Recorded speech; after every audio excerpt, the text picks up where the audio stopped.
o Ayrton tinha ciúmes da sua relação com o Piquet? Ele sempre me disse que não. Ele sempre me disse que não, mas quando ele foi campeão pela primeira vez, a gente estava voltando num voo junto, na última perna só, de Buenos Aires para cá, que a gente fez aquele voo, né? Vinha pingando, né? Do Japão. Não, porque depois do Japão teve a Austrália. Ia do Japão para a Austrália, saía de Adelaide, ia para Sydney, de Sydney para Buenos Aires, Buenos Aires para o Brasil. E na última perna, de Buenos Aires para cá, sentamos lado a lado, e ele me falou, a gente falou, pô, Ayrton, puxa vida, você chegou onde você tanto buscou, onde nós buscamos juntos. Eu com o pouquinho que eu pude dar e você com o muito que você deu. Ele falou, pô, legal, você foi meu companheiro sempre, tá?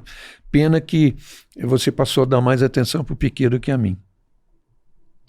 Não, atenção não. Você passou a ter mais paciência com o Piquet do que comigo. Eu falei, Ayrton, não, isso não existiu. Você sabe que o Piquet era mais difícil e tal. Bom, enfim, não se resolveu ali, mas ali amansou um pouquinho o negócio. Mas depois, tá contando no livro o primeiro capítulo... Você abre o livro falando sobre esse episódio, disso, sobre a sua briga com o Senna. Então é um episódio que marca bastante pra você, né? Foi marcante pessoalmente. Nossa, marcante até hoje.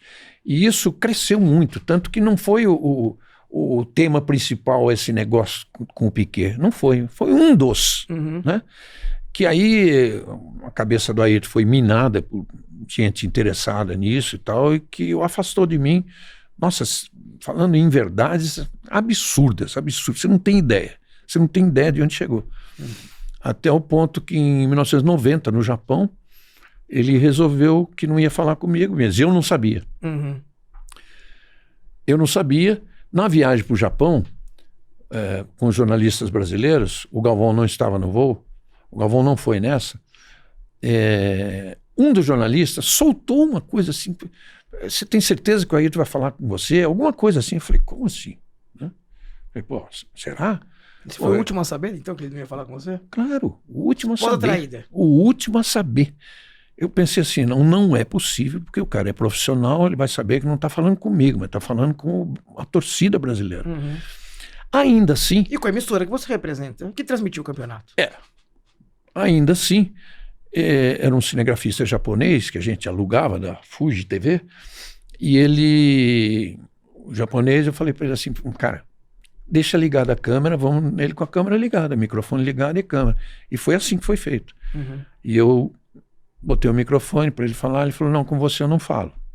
Eu falei, Ayrton, não é comigo, é com o torcedor brasileiro. Ele, não, mas através de você eu não falo. E aí, acabou. Aí foi um drama, uma história longa. Tivemos que achar um substituto para fazer aquilo, por causa do Jornal Nacional. Tinha que ter um Ayrton.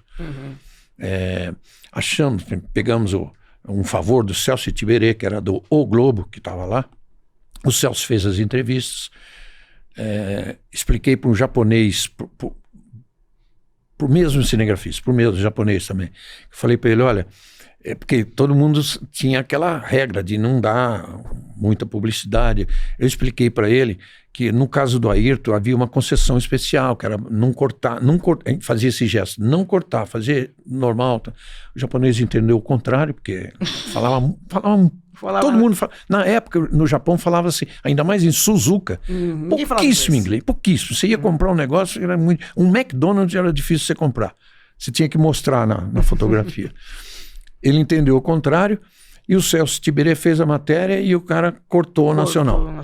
Foi pro ar na matéria, tudo, aí despencou. Aí piorou piorou que já estava ruim. A história do corte lá, que ele tira o Nacional, não é o motivo da briga, mas piora a sua briga com a piorou tudo. Tanto que no dia seguinte eu falei, Celso, avisa bem o cinegrafista, pô, tem que abrir tudo e tal. Enfim, aí saiu normal, mas olha o drama que eu vivi, né? Nessa época eu tinha comprado a minha casa no litoral e eu estava lá passando as férias em janeiro, porque foi um ano muito duro, né? No final de 90, quando a gente voltou da Fórmula 1, eu voltei a fazer futebol, fazer Stock Car. Eu estava um dia na Interlagos, na Stock Car, e apareceu o Zico para andar de Stock Car. Pô, eu fiz uma matéria espetacular, o Zico andando de Stock Car, voltei para a TV super alegre, super contente para editar a matéria, tudo. E estava nesse imbróglio, né? Porque a briga, obviamente, passou a ser não só com o Senna, mas era um triângulo, Todo né? o staff do Senna, Senna. Galvão, eu e o staff todo do Senna. Ah, né? o Galvão também entrou na Galvão briga. também, é. Você brigou com o Galvão junto? Também, a gente não conversava. Então, estava naquele negócio, né? Galvão, Regi e tal.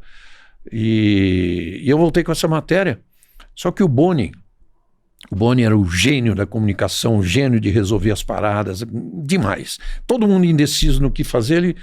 Naquele dia ele estabeleceu uma ordem, os dois fora do ar. Enquanto não se resolvia a questão, nem Galvão nem Reginaldo no ar. E eu com uma matéria pronta que não foi ao ar. Ah, é? É, não foi. Acabou não indo pro ar? Não foi.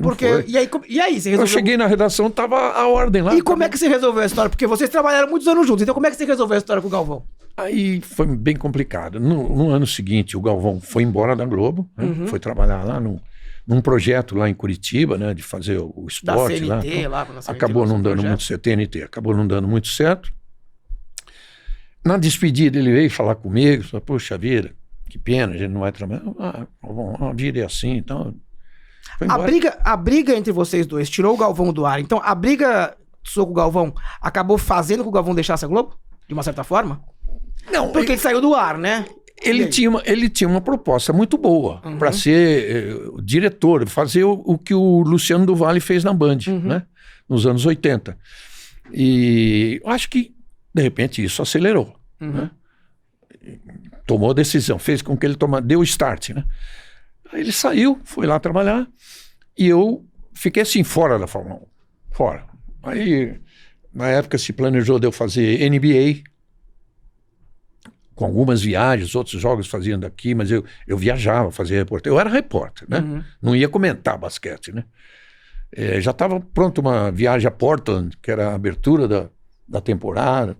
Fazia outras coisas, fiz muito boxe. Na época tinha o Eder Joffre. Não, já tinha foi ido, depois. Não, bem depois. E até não tinha nenhum... Tinha Maguila, mas não tinha... O brasileiro... A gente fazia lutas do Tyson e Holyfield. E fui fazer tudo isso.